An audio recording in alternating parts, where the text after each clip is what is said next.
Hey, what's going on everyone? Vega here for SerpentX Tech, and in this video I want to talk about maintaining or just double checking your devices. Not just normally, cleaning it off, which that fan needs to be blown out or that heat sink needs to be blown out, but checking the power supplies, guys.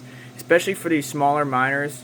Maybe not this one, but I had a few of these smaller, 20 watt, 40 watt, 30 watt power supplies on the bit axes or even the NerdQAxes go bad.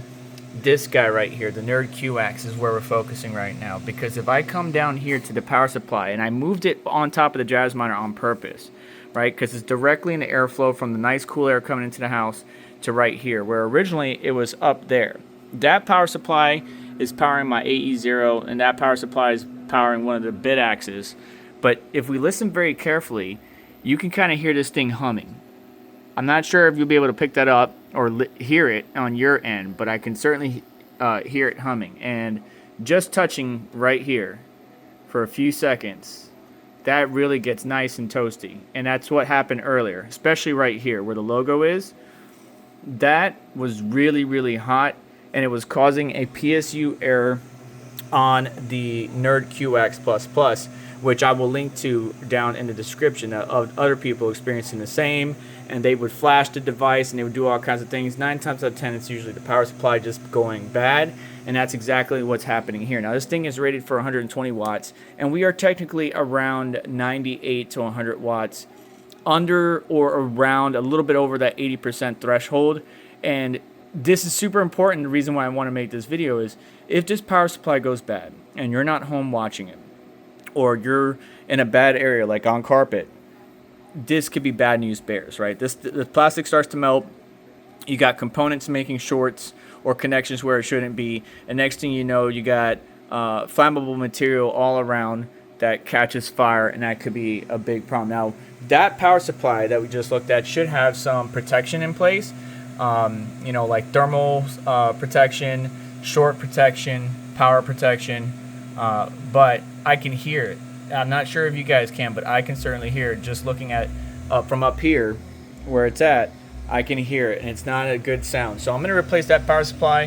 One is already ordered and on its way. It's actually from the same manufacturer, but I did step it up as far as its power output. While this is rated for 120 watts, so it's 12 volt, 10 amps, 120 watts. The one I got is 12 volt with a max of 15 amps. It can run at 10 amps.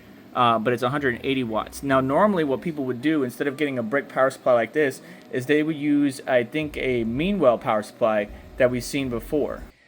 And the power supply that I'm referring to came out of the original predecessor of this Foghashing C2, because behind this cover is another power supply. And the old one I have right here, which I could repurpose, but it came out of the original C2 that caught fire, as you can see from the charring up top, and especially the back here. This power supply technically does work, but I just don't feel comfortable putting it to use. But we could use this to power our BitX, our NerdQAxes, and stuff like that. You can see the output voltage, 24 volts, 4.5 amps, so on and so forth. And we can make some adjustments with this screw, as we've seen with a number of my colleagues, like Sterling, who've powered their NerdQAxe with one of these power supplies. And again, I think it's called Meanwell. Yeah, Meanwell power supply right there. So we're just going to get another power brick with a little bit more headroom, because I do have that NerdQAxe++ overclocked, and I showed you how to do that in a previous video, but I just want to feel a little bit safer. Matter of fact, let me go get my thermal measuring device and see how hot that PSU is getting. And you can see how hot this top section is getting.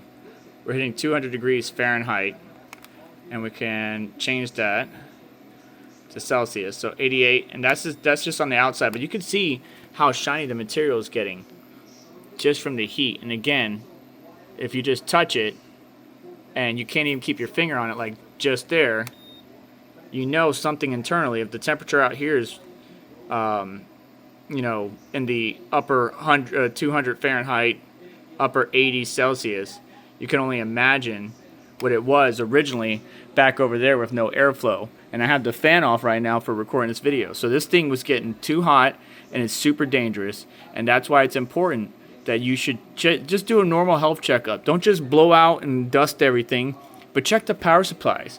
Make sure they're good.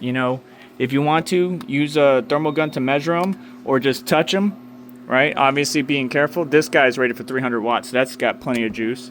This guy's a little bit toasty, but nothing too crazy, normal. And imagine if this was summertime here in Florida, this will be even more dangerous because that power supply might go pop at any minute. So let's get the new one installed.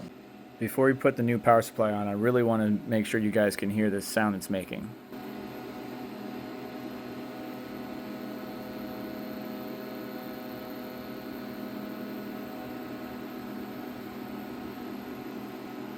Alright, here it is. Again, the same manufacturer, but as you can see, this thing is able to do up to 15 amps or 180 watts.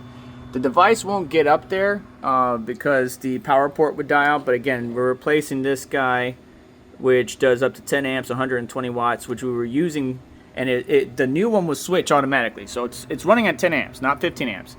10 amps, but it can go up to 15. And I have not dropped below 5.2 gigahash once. Now remember, with the old power supply, I was dropping to about 4.8, 4.7, 4.6 because the power delivery just wasn't there. And if we were to push this thing over 100 watts, we'll start, there's a fuse right here. If you could see it. That guy's a fuse. If we push it too hard, we're going to pop that fuse. And if we push it beyond that, we're going to start burning that barrel plug port. But you can see we're running around 5.6, 5.5 gigahash, and it's rock steady, sitting at 98.5 watts. If we push it up to like 100, 102, I'm sure we could get away with it. There's a lot of neat tricks you can do with these NerdQAxes. But the whole point of the video was to, when you're doing your normal maintenance, people just think, cleaning, dusting, blowing it off, whatever it might be, which is something you should do on the regular, but just check your power supplies.